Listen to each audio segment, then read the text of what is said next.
to understand that if we want to change our system, we have to have folks in government who are willing to disrupt the system and make changes so that we can create a more equitable system of service delivery and policy making. And so have worked on a variety of different programs within the county, including our minimum wage ordinance and wage enforcement program, and then bringing our Office of Small Business really to the forefront in terms of how we serve our business community as an anti-displacement model. I also wanted to give an opportunity to Felipe Moscoso to introduce himself as well. He's also joining me from the county. Do you want to introduce yourself, Felipe?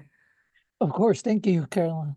My name is Felipe Moscoso. I am the manager over the Office of Small Business here within the Department of Economic Opportunity. As you'll learn, we house all the preference programs within OSB, as well as several American Rescue Plan Act dollars special programs that we're excited. And Caroline's going to talk a little bit more about the EMI program. So looking forward to this conversation. Great. So I wanted to talk a little bit about Supervisor Mitchell, who, if you don't know her, and if you're from different parts of the county or the state or the country, she is the second district supervisor for LA County, represents about 2 million constituents.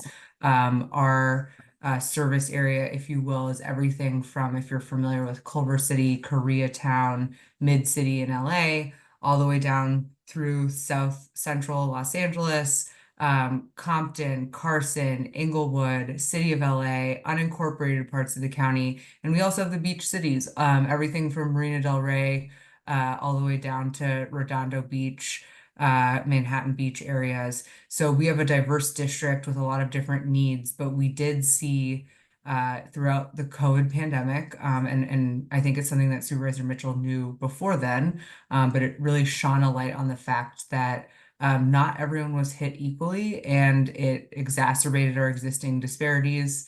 I shared this sentiment last night at a graduation that Felipe and I were at, but I'm going to go ahead and go into the presentation here. So in terms of our team and Supervisor Mitchell's vision for economic opportunity, ultimately, it comes from a place of wanting to disrupt poverty. We have a really high rate of poverty in LA County and in the second districts, and we know it's a multi-generational cycle. So we really work to disrupt poverty so that all residents can attain economic mobility, stability, and opportunity. And we are really trying to design and redesign systems in our county of 10 million people that actually provide quality jobs, family sustaining wages, income and wealth generation, and economic protections. And Felipe and his team really helped to realize that. So Board of Supervisors governs the 39 county departments, 114,000 county employees, but really the real work is happening on the ground in the departments. And so I really want to thank the Department of Economic Opportunity for being here. All of these programs that I'm going to talk about today are visions that Supervisor Mitchell had, but programs that are being implemented and actualized by this department. So I want to talk first about the Economic Mobility Initiative. So like I mentioned, during the pandemic, we saw empirical data that showed that businesses in Black and Brown communities were disenfranchised and left out. And if you look at the CARES Act dollars that were disseminated, and I'm not sure how familiar folks are with the different federal programs, but we looked at the data and we saw that businesses in predominantly white neighborhoods were getting PPP loans at twice the rate of businesses in Black and Brown communities, period, in LA County. You're in Manhattan Beach, you have access to a relationship, you have a banker, you get capital, and you're in South LA, you don't have access to capital, you don't have access to a banking relationship, you don't get the critical dollars that you need. And so we saw a lot of businesses close. And that was really disheartening, especially along our longstanding commercial corridors. And so the supervisor said, what can we do to design something where you co-locate every single service that a business would need, an entrepreneur would need to start, grow, and thrive in LA County? And that is the Economic Mobility Initiative. And Felipe's team is realizing that right now. So we said, how do we put forward entrepreneurship academies? How do we put forward access to capital? How do we make sure that businesses who then get that capital actually have a stable commercial lease that they're in? How are we helping people negotiate those commercial leases? And then finally, how are we actually helping people build wealth by purchasing the buildings that their businesses are renting or that their businesses need to go into to actually generate wealth over time? Because yes, home ownership is the single biggest source of multi-generational wealth creation, but we think that, business ownership and commercial ownership is another opportunity for our smallest businesses. And so DEO has created a hub and spoke model to really put together all of those services that are being targeted to women and BIPOC entrepreneurs in areas that have had the least resources historically. One of the amazing things that we have been able to do as a county with the American Rescue Plan dollars, if you all are familiar with that, is we've actually been able to create an index, an equity index, if you will, to determine where the highest need communities of the entire county are and where the communities that were hardest hit by COVID in the entire county are. Of course, there's a lot of overlap there. And how do we target our investments intentionally to those communities that have been hardest hit, overlooked, and have the worst outcomes? And so can you guys all see this? Are people seeing? Okay, I'm just moving over I don't know how the screen sharing is looking. So with the Economic Mobility Initiative, we have DEO administering that, but there are several community partners who are providing all of these services. And so we'll get into this, but the graduation that Felipe and I were at last night was for our first cohort of entrepreneurs who are coming out of the Entrepreneur Academy, who are getting that really technical assistance, access to a coach, mentorship, et cetera. And then, of course, access to all of the services that DEO is offering. Really intensive training. And of course, you can see that's on the third spoke here in the hub. We have our Vermont Slauson Economic Development Corporation for the second district. They're very community-based and sourced multiple entrepreneurs, and really, really proud to report that 76 entrepreneurs from the second district, predominantly in and around South Los Angeles, graduated last night, all received a stipend, and now hopefully we can get them access to our other programs and services as part of EMI. I am going to talk about the Commercial Acquisition Fund as well as employee ownership. But I want to pause there for 1 second. Felipe, did you want to add anything about the EMI? Because Felipe's team is overseeing this entire program. Yeah, absolutely, Caroline. I do want to mention that we're currently recruiting for the Youth Entrepreneurship Academy. So we're going to focus on youth 16 to 24. We're aiming to serve about 60 youth or have 60 youth enrollments across two cohorts.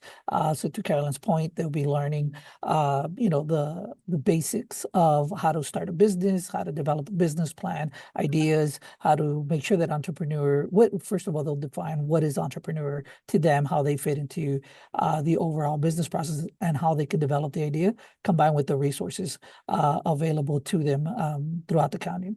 I also want to add that all our graduates from all of our academies will be reached for additional services that we already have as part of our legacy programs here at the Office of Small Business that can include certification and bidding for additional state, local, and federal grants through the Apex Accelerator program. Awesome, thank you. And I understand that there's also a small business mobility fund that's going to be coming online to give grants and hopefully in the future loans to our small businesses, because I think the single biggest barrier that we hear from our businesses is access to capital. And Caroline, I think Leila is on as well. And so I'm not sure if Leila has anything to add, Leila. For the Small Business Mobility Fund, there's going to be two parts. One of them is going to be focused on formalization of sidewalk vendors. But the bigger part is really focused on helping small businesses start or grow. So in total, we're right now investing over $4 million for this effort. Leila, do you want to introduce yourself? Yeah, hi everyone. So my name is Leila Lees. I'm the assistant director for the Business and Economic Development branch within DEO. Awesome. Thank you. And Leila, appreciate you coming. So I'll breeze through the rest of these slides and then hopefully we can take Q&A. I know that we wanted to leave a lot of time for that. I wanted to highlight the Commercial Acquisition Fund, which is currently in process right now. So we actually piloted the Commercial Acquisition Fund in Leimert Park. And for those of you who are familiar with LA, Leimert Park is a very historical community, specifically like an arts community for the Black community, and has been a cultural anchor for that community for decades. Of course, as pressures of gentrification continue, there was a threat for a large corporate actor to come and purchase a building in the heart of Leimert Park on Degnan Boulevard, where we have six Black entrepreneurs who have grown their businesses there. And with, of course, a commercial acquisition coming in from a corporate actor, rents were slated to increase 2- and 3-fold. And so we actually came in with some help from Genesis LA, Wells Fargo, Stat Foundation, and the county, and we're able to help these entrepreneurs who had created at that point a community land trust. So they're called the Black Owned and Operated Community Land Trust. We actually helped them purchase their property. Again, back to this concept around wealth creation and generation, and being able to pass that on to future generations and families.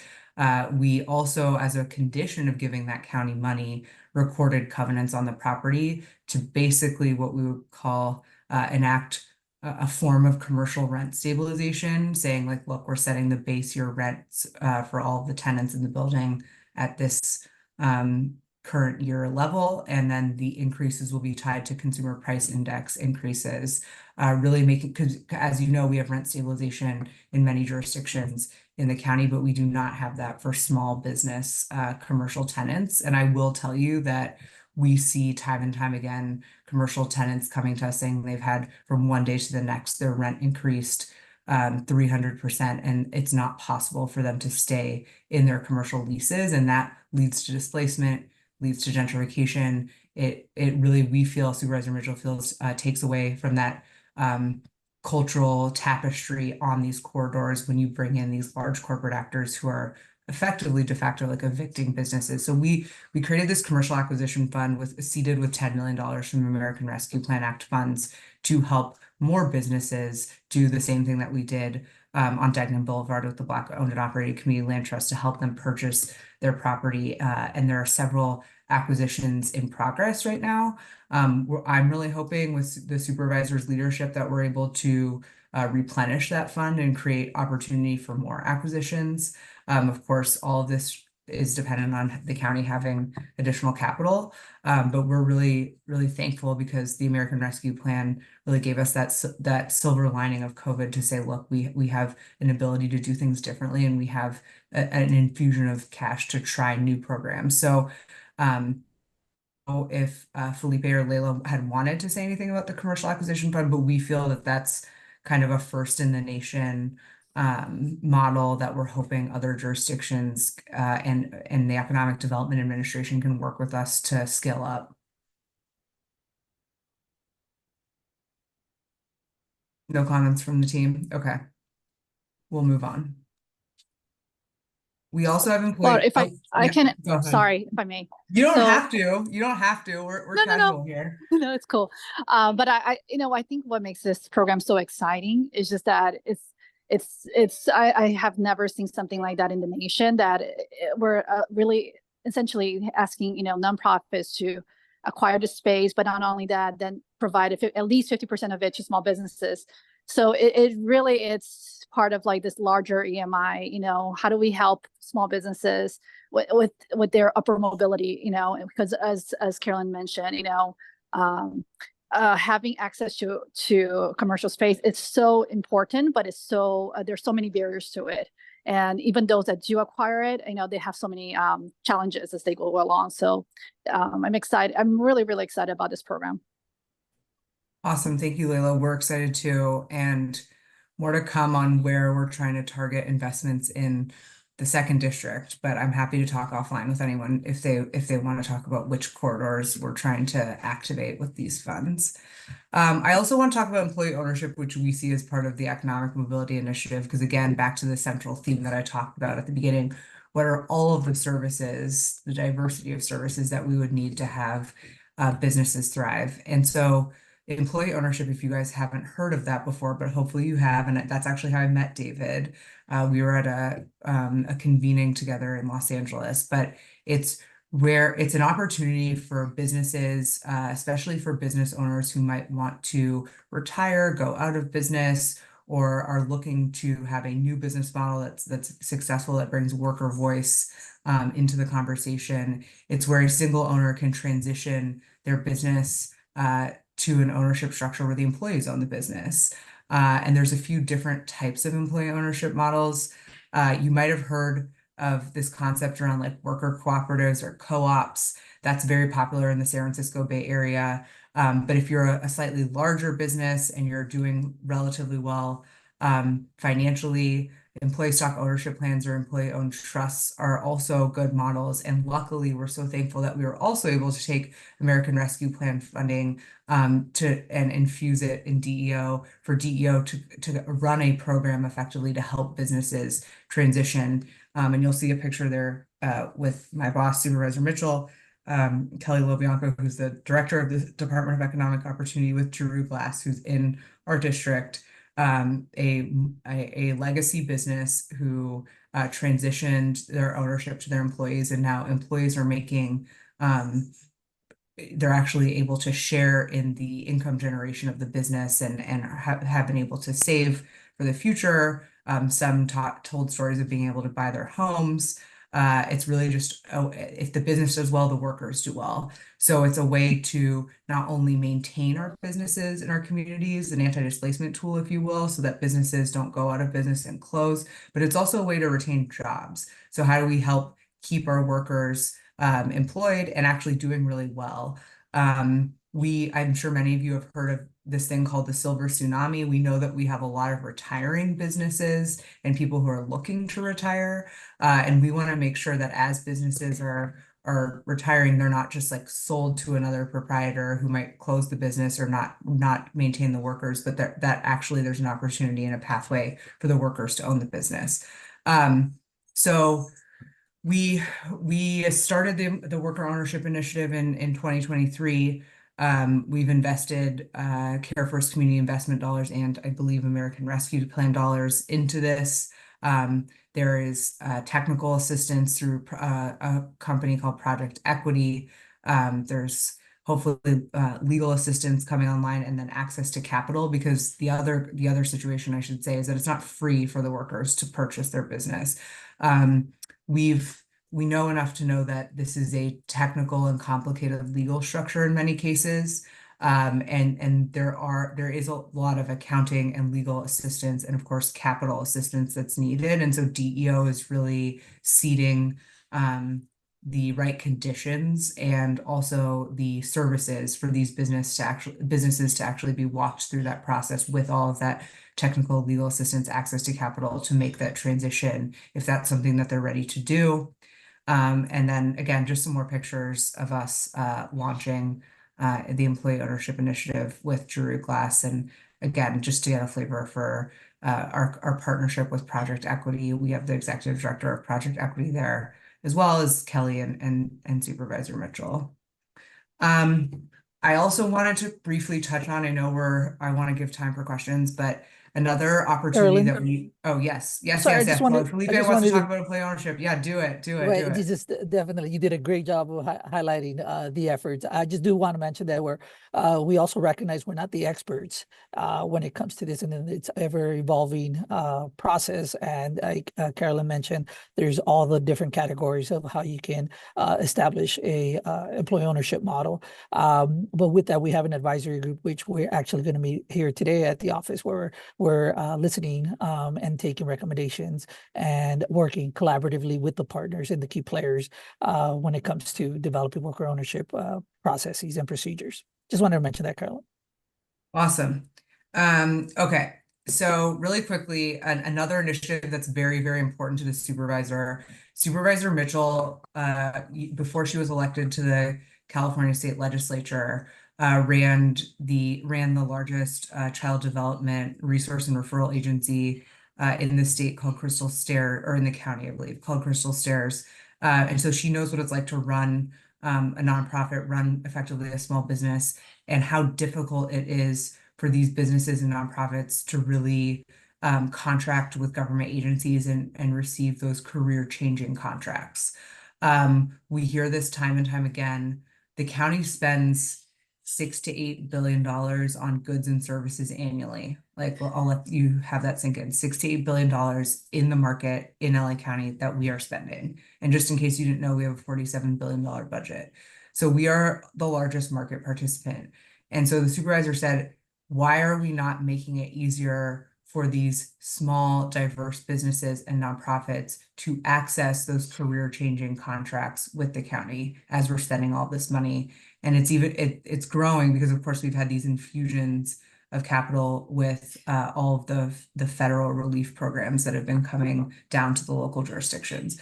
And so we've had DEO working with our internal services department to not only look at how do we outreach to these businesses, but how do we actually improve our process internally? How do we make it easier and quicker for you to contract and actually get paid by the county? That's another issue I think that many of our local businesses will tell you. It could take 90, 120 days by the time you're getting paid. Sometimes because it's it's a complicated invoicing process, you have to go back and forth. Sometimes there's delays for the department in paying you. And I'm sure you could appreciate that if you're a small business on very thin margins and you have a big contract, you cannot afford to wait 90+ days to get paid by the county. So how do we so DEO is piloting right now cash advances on some of their contracts. How do you pay folks in advance or before they perform the services on the assumption that they're going to invoice you so that that money is available and on hand? DEO also has a variety of loan funds that they're standing up and a contract with a technical assistance provider, Meriwether and Williams, who not only helps some of these small businesses access capital, but also access some insurance contracts, because unfortunately right now contracting with the county, we have very stringent insurance and indemnification provisions on our contracts, and that can be very expensive for small businesses and nonprofits to go out and buy that insurance. So how do we bring all the tools to one place to actually help our small businesses access these dollars and access them in a way that makes their business sustainable? So happy to talk a little bit about that, but we are trying to make the process less onerous and more streamlined. I know that I have some questions here. We have time for questions, but I also wanted to say, David had mentioned that you all might want to hear about what we're doing on our workforce development side of the house, which I'm happy, David, to talk about, or we can pause here for questions from folks. That was, pardon me, amazing. Thank you so much. I think everybody here really appreciates just the framework that you are putting towards this. So yeah, let's open it up for questions and then we can come back to that, Caroline. Oh, nobody has a question. Okay, Ted Ted. has a question. It looks like Ted, and Ted, tell us who you are and where you're from. Yes, hello. First, thank you, Caroline, for that presentation. I think what you have done is amazing and inspiring, and yeah, I look forward to hearing more about it. So I am based in Charlotte, North Carolina. I split my time actually between Charlotte and Stockholm. But I'm retired and live part of the time in Charlotte, part of the time in Stockholm. I'm wondering, I mean, the model that you've created is impressive, and I wonder, does it serve as a best practice that can be replicated in other counties, either in California or across the country? Or is that already happening, or is what you're doing really cutting edge? Yeah, and I also saw there's a comment in there that it's hard to hear. Can you all hear me okay? Yeah. Yes. Okay, just that might checking. be that one person. Yeah. Okay, Ted, I mean, I think we would love to be a model for the rest of the country. And actually, I would tell you that in looking at some place-based community development models, I actually looked at Charlotte, North Carolina. There's a corridor of opportunity program that the government in Charlotte has that I've studied and have been really impressed with, and we're trying to replicate that actually in part in South LA. Okay. But I would say that, yeah, I mean, Kelly, who's the director, and I have had the opportunity to attend national conferences. I think we were able to talk quite a bit in with other jurisdictions in the beginning of the American Rescue Plan days when the money came out, to see how are other jurisdictions using their American Rescue Plan dollars. We now have had, I mean, Felipe, I don't know, you can weigh in if you've had opportunities to talk with other jurisdictions, but we are constantly being hit up by other jurisdictions. There's this network called the Small Business Anti-Displacement Network, TED, where I was able to talk with Denver about what we're doing, specifically on the commercial acquisition fund, but they're also very interested in the economic mobility initiative framework generally. And I would just say that there's some really innovative stuff happening in St. Paul. And so we've been able to talk with the mayor of St. Paul, and they have done some similar stuff with their American Rescue Plan money. So we were able to do some information sharing there. And I would just say, like, if you're working with any either nonprofit, private sector, local government partners, like, we're happy to information share. And I'm not here to say, oh yes, this is the best way to do it. I think Felipe and his team are still implementing everything. But we also know that it's really important to study the outcomes here, because the supervisor wants to not just have these programs be one and done. Like, she really wants to, and I think Kelly, the director, would say that that's her vision as well, to institutionalize what we're doing. Yes. Within the model of how LA County serves its constituents, period. Like, these should be permanent programs. So yeah, I mean, I think the issue at this point is, like, how do we get the county chief executive officer to really believe and buy in and allocate funding for all of this on an ongoing basis? Okay. Yes, we've had tremendous feedback from our community-based organizations and additional partners on our EMI model. They really liked us bringing it to the local level and that deep down into the community, where we're reaching the community experts and getting their feedback, and the model that they really feel serves like they're part of the overall county effort. So tremendous feedback on that side of the house.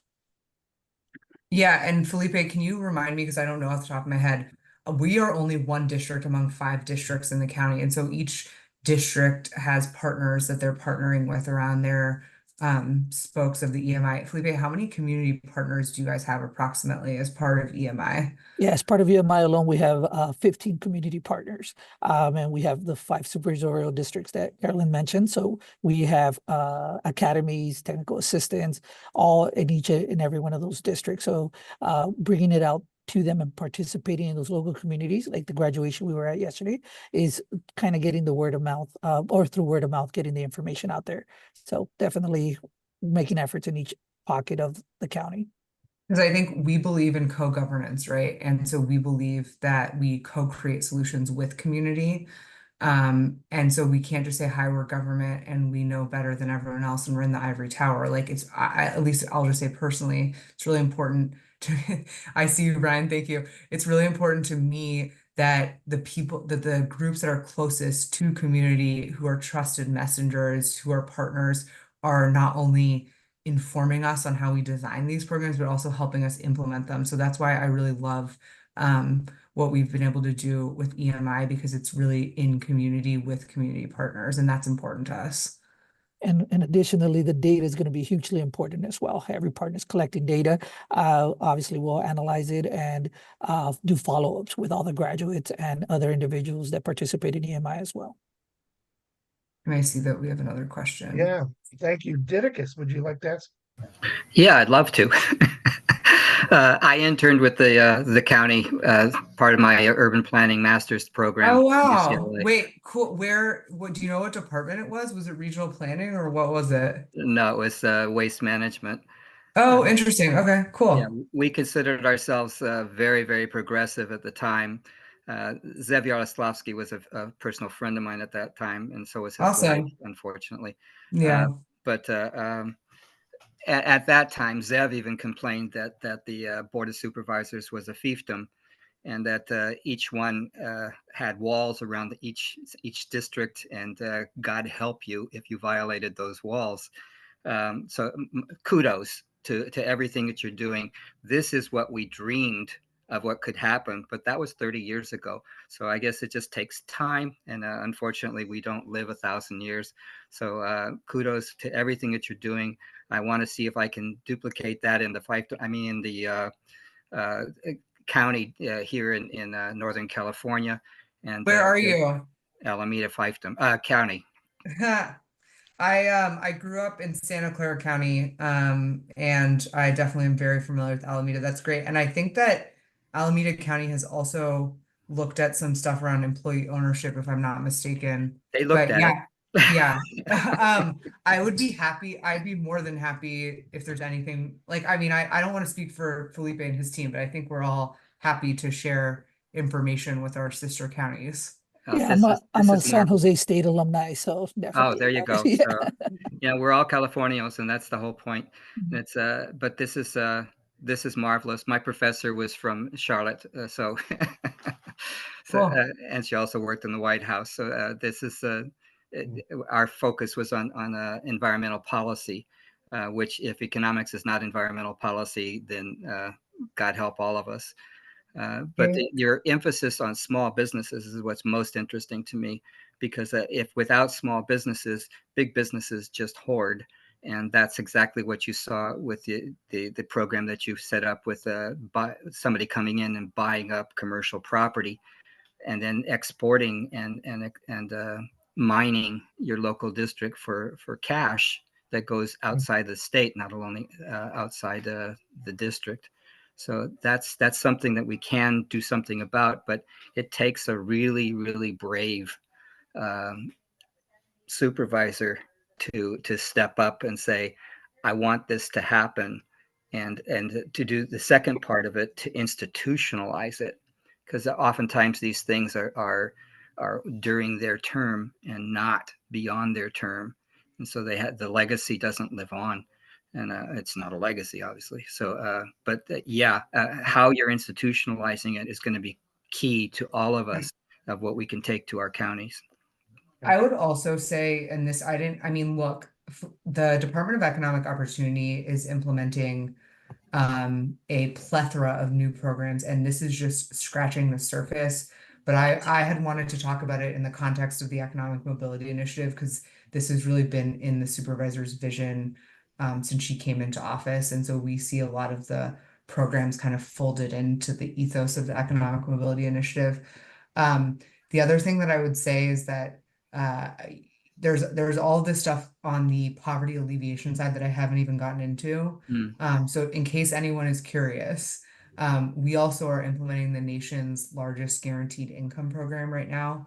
Because if you know anything about Supervisor Mitchell, you know that she sees herself as a poverty disruptor, and she really took on the maximum family grant and the welfare system when she was in the state Senate. And really, we have a very paternalistic and like means tested system of delivering benefits, and so we're testing this theory that if you give people cash, they know what's best for themselves and they can make the best decisions for themselves. We're about 2 years into the program. It's going to be a 3-year program, and we have it's a randomized control trial. We have a whole research team set Right. up as well, to really see what's happening when we give people this cash. It's $1,000 a month for 3 years. Oh, We've already seen that people are starting their own business, going back to school, right. getting new jobs, being able to take their kids on a vacation for the first time. Being able to pay their bills. Yeah, exactly. And we call it the breathe program because we just want to give folks room to breathe. Mm. Look, none of these interventions by themselves are going to create excuse me, to change a multi-generational system that has been oppressive, but we hope that together we can move the needle with a lot of different interventions. How did So you, a good question here is that how did you overcome um, objections to the program? Because the program was initiated in Stockton, as you well know. It was yeah. very successful, but it was very tiny. But the next mayor, again, here institutionalizing, the next mayor came in and said, we're not going to do that anymore. And that was the end of that. And it was very successful. Everybody on it they had like a 90% success rate. But they said, well, that's not 100. Well, yeah, but it is Well, 90%. look, I mean, I think even when we initially talked about this, people are like, oh, how do you know that there aren't going to be people taking advantage of this? Oh, what? And ultimately, yes, in a program of 1,000 people, and now we've expanded it to 3,000 people, maybe there are going to be a couple of people that spend the money on something that you don't want them to spend it on. But if you actually look at what people are spending this money on, the proof is in the evidence. Like by and large, overwhelmingly, people are spending, we see every month what they're spending it on. They're Right. spending it on groceries, they're spending it on childcare, they're spending it on transportation. Local purchases. Right. And I think you just ultimately need to trust people. And the supervisor has been very vocal about that. And she just said, look, we're doing it. Um, and we've done a lot of narrative change work as well. Like, I don't want to be naive. We have an entire comms firm that's working with us as well, because we are going out there and changing the face of what guaranteed income looks like. There's been national and local media around this, earned media. And then Mayor Tubbs from Stockton actually started mayors and counties for a guaranteed income to make this a national movement. And we've actually done national polling now.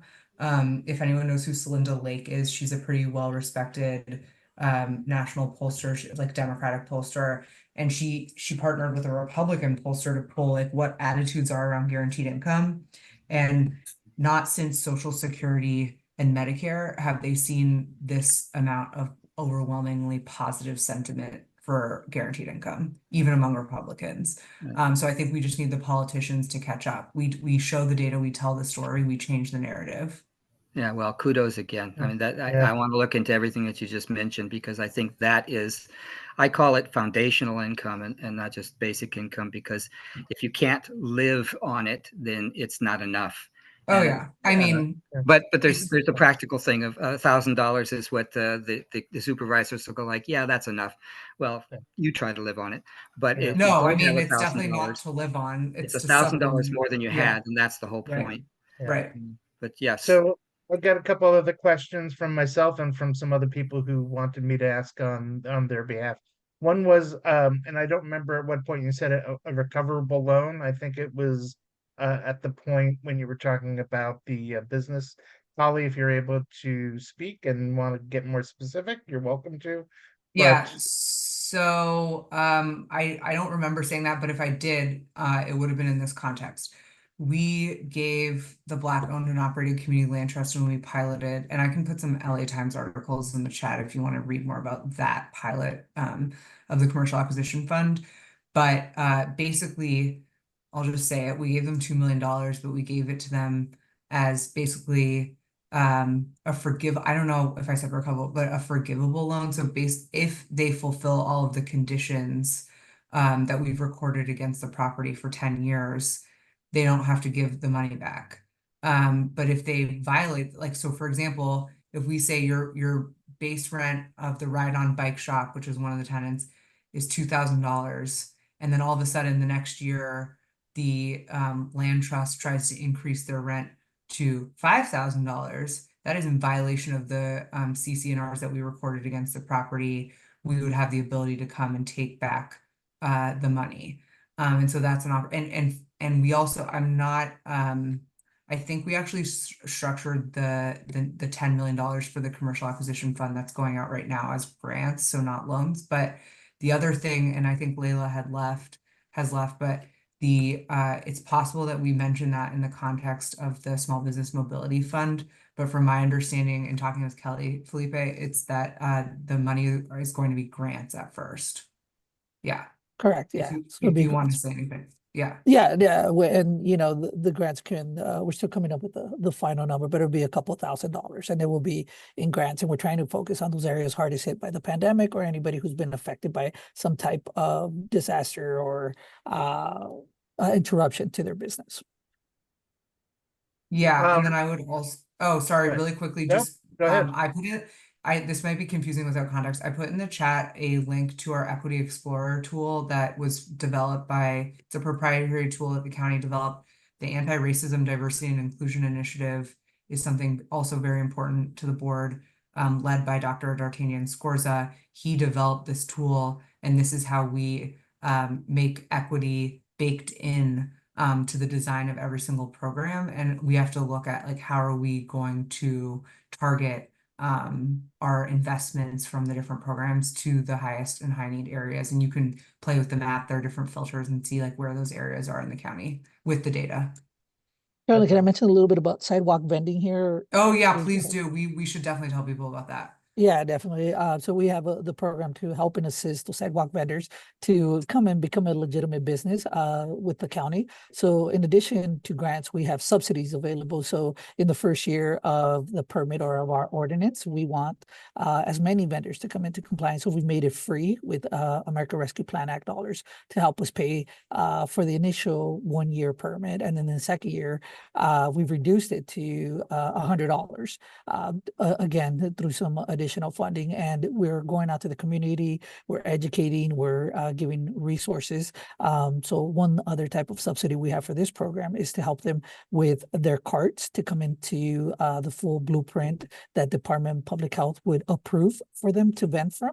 And so we subsidize up to 75% of the cost to permit those carts. And in addition, we're going to hit the community with 200 cost-free carts in the near future, where these are multi-thousand-dollar carts that will be used to vend and ensure that we're promoting sidewalk vending and ensuring that individuals have the resources they need in order to come into compliance with our new ordinance here at the county. And I just want to say we did that because we know that there's a tension in our communities with a lot, like LA's cultural tapestry that like includes like sidewalk vendors, and in other countries this is very common, but for difficult reasons we have a tension in our district in particular between like the brick and mortar businesses and the vendors. And we have great actors and we have bad actors, and I hate to say that, but like some folks are, blocking the public right of way and dumping their grease in drains and causing issues for other businesses and members of the community. And so this initiative is really to help formalize because we've had a very complicated permitting structure for these vendors. How do we help those who want to come into the formal economy actually get all of their permits and licenses that they need to do business, and help them operate as good partners and stakeholders in the business ecosystem, and give them an opportunity as micro entrepreneurs to scale up their business models. Like some folks actually are able to open restaurants and scale up. And so how do we give a pathway to those folks? And this becomes technical, but we want to help incentivize that formalization. Awesome. So we have I see there's a question about transportation. I don't know if you wanted to read that one. Alyssa, do you want to come on and ask the question? So Sure, yeah. Thank you for the presentation and great work. I was curious if there are any other initiatives that you can speak to of the transportation space in LA. Yeah, I'm just curious to hear more about that. Yeah, I mean, there are a lot of initiatives. If you're looking at it from like the economic development side of the house, I think that we're always trying to work with our transportation agencies to create good jobs for people and pathways into those jobs in these transportation agencies. We've also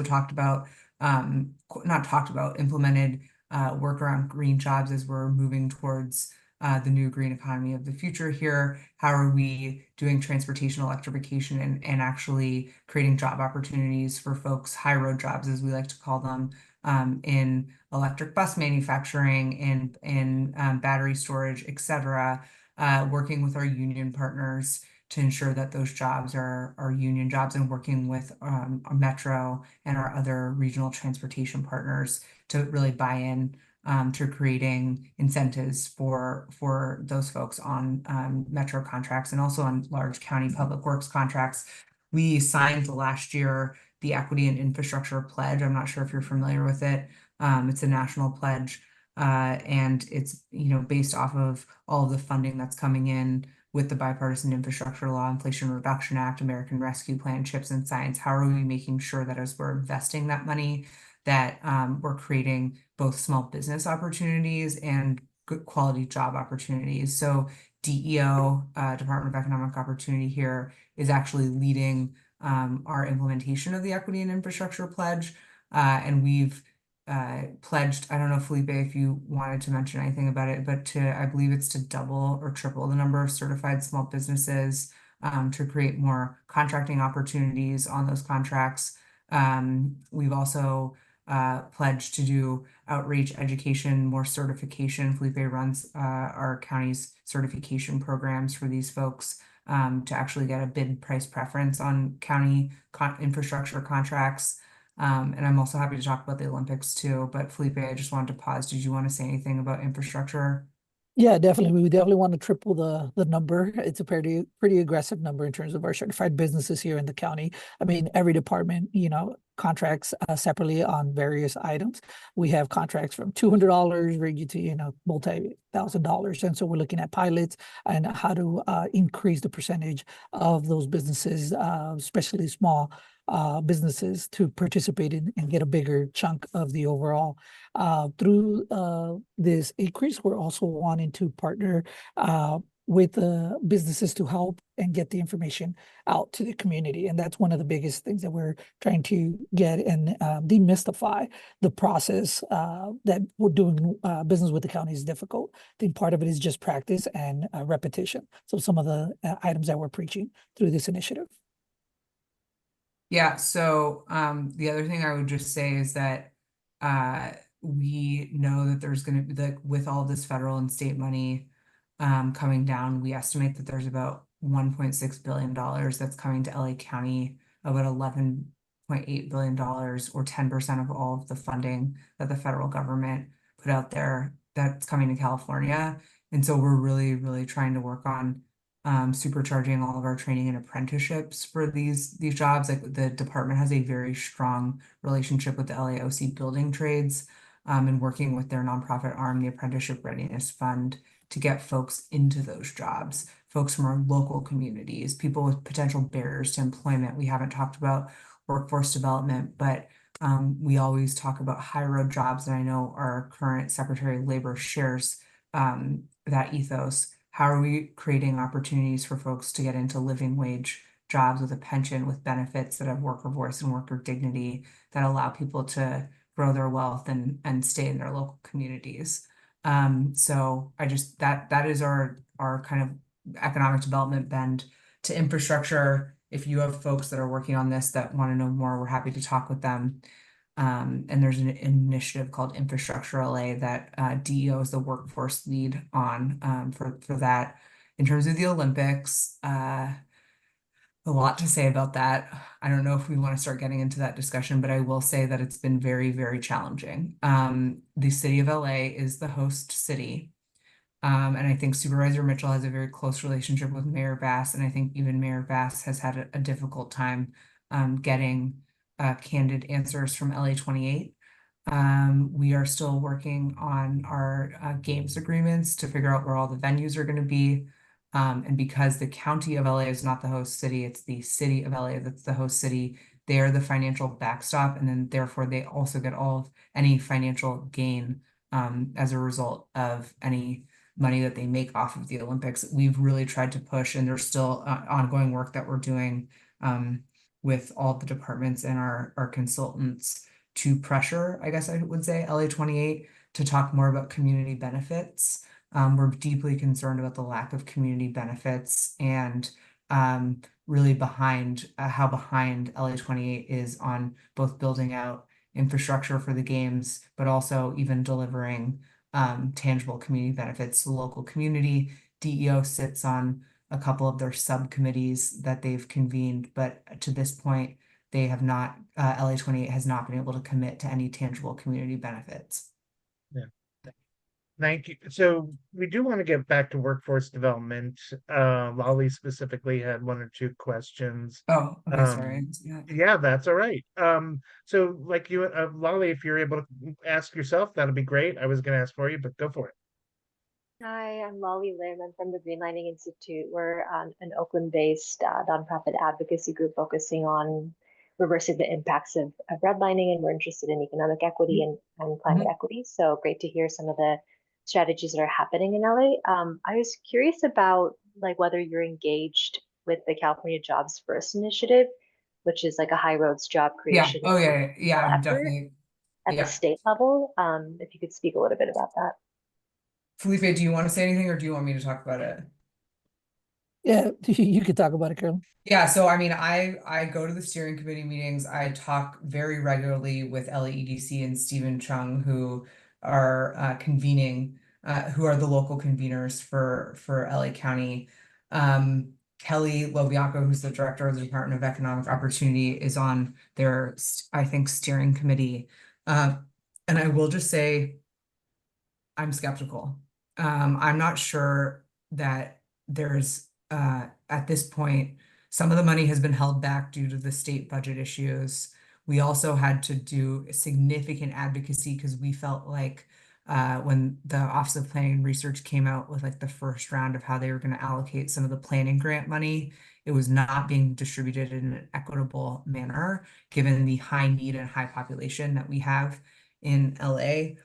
um, I think you know that the state is divided up into these different areas, and LA County was getting the same amount of money as like these very remote rural counties in Northern California. So we are concerned about that. We've made our voice known on that. We've done some advocacy at the state level. I just don't think that the money's rolling out as fast as it needed to be, and I think it's really, really difficult to coordinate the county and all of the disparate community groups who come to these calls every month, who have different opinions about how what we should be focusing on. I mean, I think it's great in theory. I'm skeptical of how effective or longstanding the changes are going to be in the implementation. I don't know if that answers your question exactly, but we're definitely tracking, we're definitely involved, we're keeping in close communication with some of the partners.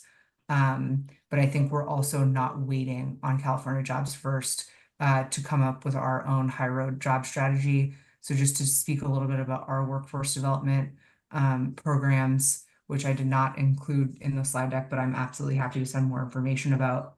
The Department of Economic Opportunity has taken some of the American Rescue Plan money and actually created high road training partnerships in multiple different industries.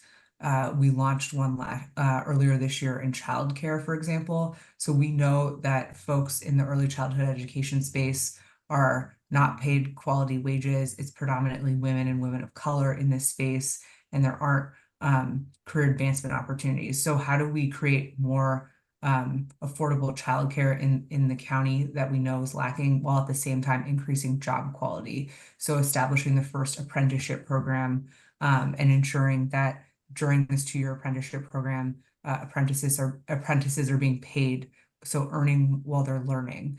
A big thing that DEO has done with all of their high road training partnerships is that they've coupled it with a worker equity fund. So ensuring that workers are actually getting paid while they're training, but also that there's flexible cash assistance available to them if they need money for childcare, for transportation, their car breaks down, they need to be able to get to the training that day. Anything that comes up that's an emergency that would be a barrier to them completing their training, we want to provide flexible cash for them to be able to overcome those barriers. We are establishing high road training partnerships in healthcare, in construction and infrastructure, like I mentioned, with the building trades, in tech, in film and digital media. And so it's really just working with the employers at the table to ensure that we know that we're training people up for jobs that actually exist, that employers are holding open for folks. And at the same time, working with that employer to figure out what are the skills that we need to be training these people for in these customized training programs. And while that folks are in those training programs, you can't expect to do an 8, 12-week or even 2-year program for free. Like that is someone with privilege that can afford to go to a full-time program. So we want to compensate people while they're training for these better jobs. And we want to be on with them on that journey as they get that first job and then the better job and into the career. Caroline, it's amazing stuff. Thank you. And Molly, was and there- there's also, sorry, breaking news, there's a partner with UCLA Labor Center And there is going to be a grant that is coming out later, or a procurement opportunity that's coming out later this year. So if you're working with partners who potentially could be part of this higher training partnership ecosystem, I'm happy to send more information about how you might want to apply to get some of that grant money. And I just noticed before we go on to any other further questions, or if Lolly had a follow-up, is that we're almost at the top of the hour I already. know, So time sorry, I flies. talk a lot. My No, you've apologies. been amazing, and what you, Felipe, and everyone else are doing is just fantastic. And I think everybody here is really grateful that you are so far ahead of the curve, as opposed to a lot of other municipal or county districts. So we're very grateful. Mario, if you've got a quick question, we can go for it. And nice to meet you. Thank you, David. Good morning. Appreciate you all. Thank you for doing this. This is amazing. So I run operations for the Venice Chamber of Commerce, and I was Oh, just cool. curious as to I was just curious as to whether or not you're establishing any partnerships. We are very connected with the community, over 300 members representing over 10,000 employees. And so I was just curious. I do get your newsletters, but I don't know if you're going to be doing any workshops, any collaborations with chambers of commerce, something that we might be able to participate with. I'll let Felipe answer that. Definitely, we're trying to bulk up our Chamber of Commerce partnerships and listings. So, Mario, if you could put your contact information in the chat, would definitely like to have other conversations with you. But we have a couple projects that are coming that we definitely want to communicate to you. Specifically, one of them relates to Miko's, which is the micro enterprise home kitchen that we could talk about, and getting out information, but additional programs also that we have, and how to partner and ensure that we bring those services to your areas as well. And Great, Mario, thank you. although Venice isn't technically in our district, it's right on the border. I would love your contact information because we are about to launch on October 7th. We being the second district, specifically a business interruption fund. So we've taken some of our discretionary money that we have, and we're putting money out for our small grants for our businesses who have been victims of retail theft, vandalism, homeless encampments that have blocked ingress and egress to their business, any sort of major construction that's blocked ability for customers to patronize the business, natural disasters, etc. Or just like something that shows a loss of revenue year over year. So I'd be happy to also send you that information, because I'm sure that there might be businesses that are adjacent to you that are in our district that could be interested. And again, I put my Definitely. email, I have to go to another meeting, but I put my email address in the chat. I do want to say on the public bank question, we've talked with them. They are moving at a very slow pace, and there's some skepticism, but in theory, we are very, very interested in doing the public bank for a variety of reasons around small business financing, around affordable housing, around cannabis. That's another area in my policy portfolio. So I'm happy to talk with anyone about that as well. And Mario, I'm gonna email you, but this was super. I'm happy to keep connecting with people. Yeah, this is really great. I'm very grateful for all the things you're doing. And if everyone else here is, maybe give her a thumbs up or a wave, and thanks to Felipe and Leila calling in on the phone. But yeah, no, this is amazing stuff, and very grateful that you're pushing it so far ahead. Awesome. Thank you all so much, and I hope everyone has a great day. All right. All right, Thank you, thanks. Caroline. Thank Bye. you, Felipe.